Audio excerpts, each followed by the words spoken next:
Agora a gente vai ver que quando a gente combina um ativo de risco com um ativo livre de risco, a gente consegue aumentar a nossa utilidade. Então, vamos supor que a gente tem uma carteira e a gente vai chamar essa carteira de C. E a gente vai fazer 3 oposições sobre essa carteira. A primeira é que ela é formada exclusivamente de um ativo livre de risco e um ativo de risco. Então, um de cada. A segunda é que a gente precisa investir todo o nosso dinheiro.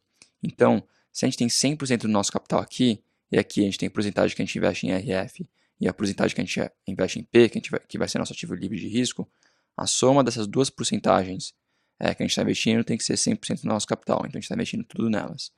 E a terceira suposição é que a gente não pode pegar dinheiro emprestado. Depois a gente vai tirar essa suposição, só que por enquanto a gente vai usar ela. Então, a gente tem essa equação de utilidade. Só que antes era bem simples a gente calcular a utilidade, porque a gente só estava investindo, a nossa carteira C só era formada por um ativo, então aqui seria o retorno esperado somente desse ativo e o risco dele. No caso do RF nem tinha risco, então a nossa utilidade era simplesmente o RF. Só que nesse caso a gente está investindo em dois ativos.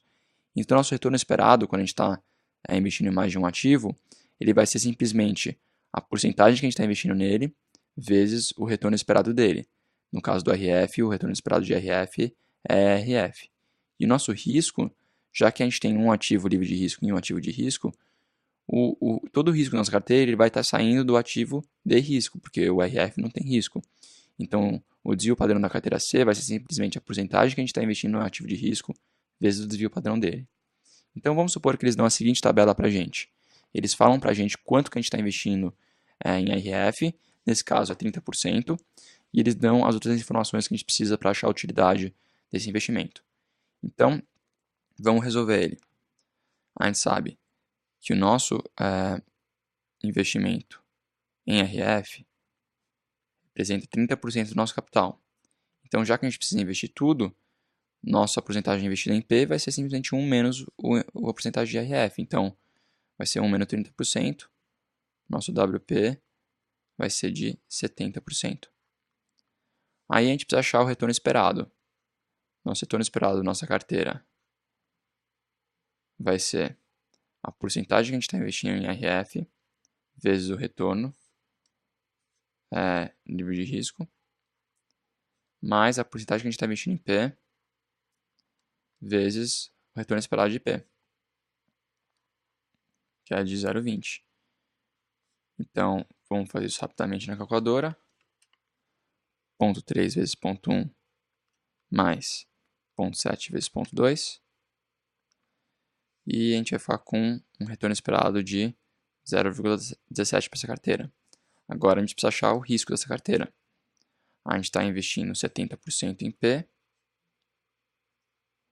E P tem um risco de 0,25. Então, 0,70 vezes 0,25 vai dar 17,5%.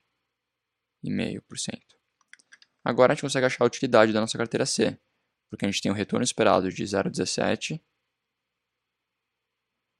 menos 0,5 e o grau de aversão ao risco dado é de 4, então 0 vezes 4, vezes o desvio padrão da carteira ao quadrado. Então, nesse caso, vamos fazer aqui rapidamente, por parênteses aqui. Então, a gente faz ponto, vamos começar com esse lado aqui que é mais complicado. Então, 0,175 ao quadrado, vezes 4, vezes 0,5. E a gente vai fazer 0,17 menos isso. E a utilidade para nossa carteira, então, vai ser de 0,10875. 0,10875. Então, vamos comparar com o outro cenário, se a gente tivesse investido tudo em RF ou tudo em P.